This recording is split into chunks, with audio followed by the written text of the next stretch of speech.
By the way, kalian pernah dengar nggak sih statement pejabat yang kayak bikin kita, mereka ngomong apa sih?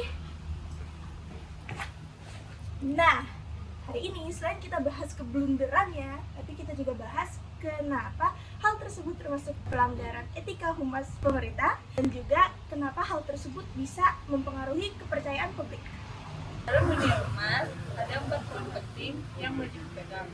Pertama, kejujuran, kedua, empati, ketiga, akuntabilitas, dan yang keempat, kepentingan publik. Nah, kalau dari 4 itu salah satunya diyakin, maka komunikasi ini kacau dan juga berpotensi menyakiti masyarakat. Nah, poin-poin tadi yang akan kita pakai untuk membahas beberapa tentang kasus berikut ini. Contoh pertama ada pas itu awal COVID-19. Di saat negara-negara lain pada chaos, pada kacau, pejabat kita malah asik-asik ngeluarin statement nggak jelas.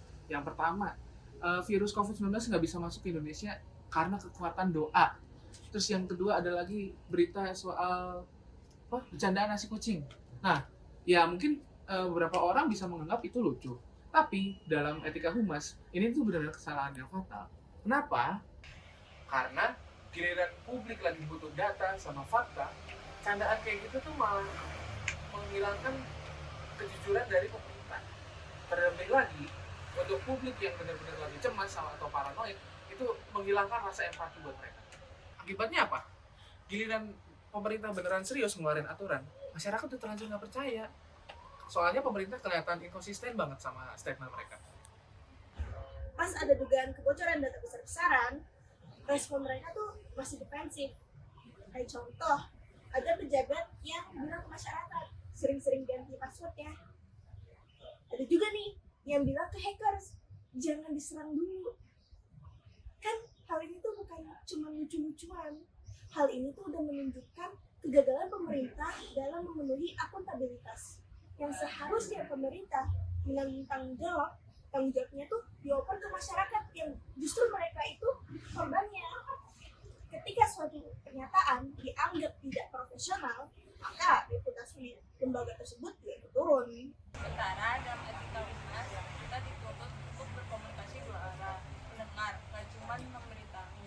Ketika warga kena dampaknya, malah mereka yang kena salah. Ini berarti prinsip kepentingan publik telah disingkirkan oleh pemerintah hanya karena agenda proyek. Ini memperkuat satu pola, yaitu masyarakat bukan dianggap sebagai mitra, melainkan dianggap sebagai penghambat.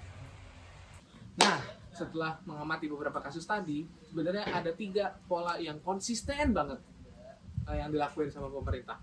Yang pertama, tuh mereka tuh denial terus. Misalnya yang soal virus tadi, terus dengan data aman, itu kan hitungannya denial banget ya. Terus yang kedua, ada victim blaming atau playing victim, seolah-olah menyalahkan rakyat atas kelakuan mereka sendiri. Terus yang terakhir, ini benar-benar fatal sih, tone deaf. Seakan-akan mereka tuh nggak peduli dengan situasi di lapangan. Nah, pola-pola ini yang menyebabkan kepercayaan pemerintah tuh menurun drastis. Bahkan sampai rakyat tuh nggak percaya sebelum solusi yang tepat tuh diberikan. Kalau kita lihat dari teori deontologi Immanuel Kant, Kant ini punya prinsip yang sederhana, yaitu etika nggak cuma soal hasil, tapi juga soal kewajiban moral. Bagi pemerintah, kewajiban itu apa aja sih? Pertama, yaitu berkata jujur. Yang kedua, menghormati rasionalitas publik.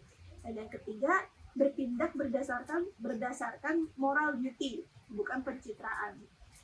Artinya, kebohongan atau candaan yang menyesatkan ya tetap salah, meskipun katanya itu demi kebaikan bersama. Kalau niatnya nggak tulus untuk melayani publik, ya menurut kan itu tetap nggak etis. Nah, dengan teori ini jadi lebih jelas nih kasus-kasus sebelumnya.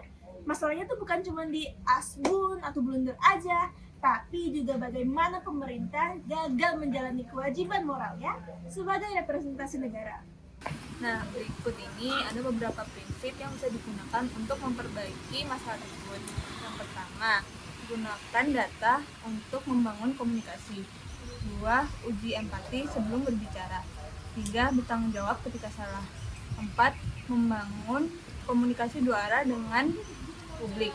Demikian, dengan menggunakan prinsip-prinsip tersebut, komunikasi pemerintah bisa jauh lebih efektif.